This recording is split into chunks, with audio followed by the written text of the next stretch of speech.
Assalamualaikum warahmatullahi wabarakatuh. Di sini kami akan mempresentasikan apa yang kami analisis, yaitu pengabdisan 2.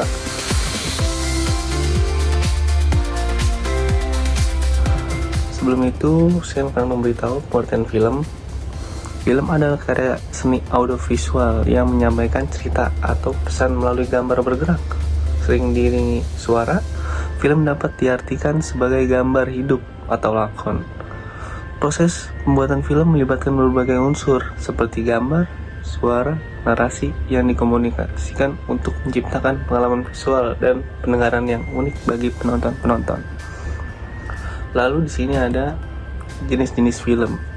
Bisa dilihat di sini ada action, komedi, drama, dan lain-lainnya seperti horror, musikal, romance, petualangan, thriller, history, dan SCIF.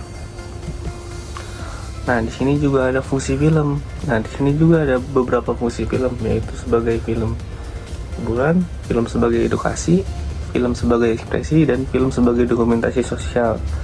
Film sebagai hiburan di sini memberikan kesenangan dan pelarian dan rutinitas sehari-hari.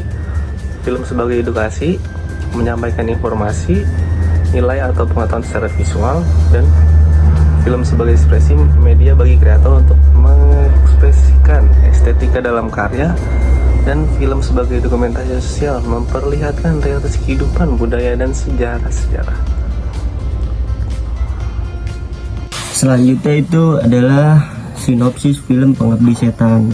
Setelah peristiwa mengerikan dalam film pertama, Rini dan adik-adiknya Tony dan Bondi serta sang ayah Bahri pindah ke rumah susun yang dianggap lebih aman dan ramai. Namun mereka tidak tahu bahwa tempat ini menyimpan rahasia kelam yang bahkan lebih mengerikan. Suatu malam terjadi banjir besar yang menyebabkan seluruh penghuni rusun terjebak di dalam gedung.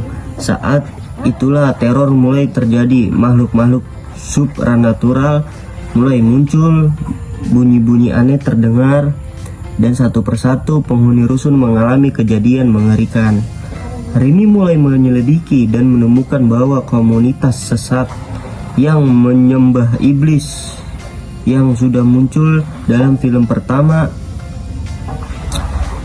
masih mengintai mereka. Bahkan koneksi antara keluarga Rini dan kultus tersebut ternyata lebih dalam dan luas dari mereka bayangkan. Kebenaran mengejutkan tentang keluarga dan asal-usul mereka mulai terungkap. Terima kasih. Apa itu mitos? Mitos adalah cerita atau kisah tradisional yang berkembang dalam masyarakat dan biasanya diwariskan secara turun-temurun. Mitos seringkali mengandung unsur supranatural, dewa-dewi, makhluk gaib, atau kekuatan alam, dan berfungsi untuk menjelaskan hal-hal yang sulit dimengerti oleh akal pada zaman dahulu, seperti asal-usul dunia, fenomena alam, atau nilai-nilai budaya dan moral. Mitos dalam metode Roland Barthes.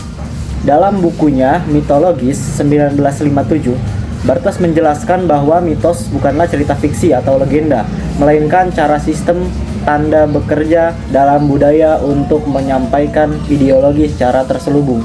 Mitos adalah metabahasa, yaitu sistem tanda tingkat kedua. Artinya bahwa sebuah tanda yang sudah mempunyai makna di tingkat pertama dijadikan penanda untuk makna yang lain, yaitu di tingkat kedua. Denotasi dan konotasi merupakan bagian dari analisis semiotika. Denotasi adalah makna langsung, literal, dan objektif dari sebuah tanda, dan konotasi adalah makna tambahan, budaya, atau emosional yang melekat pada tanda. Menurut Barthes, konotasi bisa berkembang menjadi mitos jika digunakan untuk menyampaikan ideologi. Di sini saya akan menjelaskan tahapan pembentukan mitos pada film Pengabdi Setan 2. Signifiernya ada potongan video yang menunjukkan gambar radio yang dimana radio tersebut memunculkan mitos. Signifiernya pesan yang terhubung dari alam goib. Denotasinya suara dari radio terdengar seperti tangisan atau panggilan samar. Konotasinya simbol gangguan antara dunia hidup dan mati. Mitosnya radio bisa digunakan oleh arwah untuk menyampaikan pesan. Lalu ada mitos dari radio yang bisa digunakan oleh arwah untuk menyampaikan pesan. Di sini ada radio tua dan komunikasi gaib. Radio tua yang muncul kembali dalam film ini menjadi simbol mistis yang kuat. Dalam konteks mitos, radio ini berfungsi sebagai medium komunikasi antara dunia manusia dan dunia roh.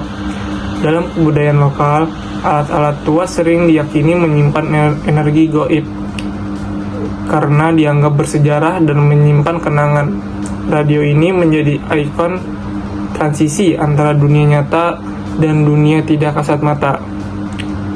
Sejalan dengan mitos tentang alat-alat yang bisa mengundang makhluk halus jika digunakan dengan cara tertentu. Mengapa menganalisis film ini? Pengabdi Setan 2 dengan pendekatan mitos penting karena film ini syarat dengan simbol dan narasi yang berakar pada kepercayaan dan ketakutan kolektif masyarakat Indonesia. Pendekatan mitos memungkinkan kita memahami bagaimana elemen-elemen seperti ritual gaib, makhluk tak kasat mata, hingga ruang-ruang gelap seperti basement tidak sekedar menciptakan suasana horor, tetapi juga mempresentasikan nilai-nilai budaya dan spiritual yang hidup dalam masyarakat. Melalui simbolisme mistis tersebut, film ini tidak hanya menyuguhkan ketegangan visual, tetapi juga menghidupkan kembali mitos lama dan konteks sosial dan modernitas masa kini.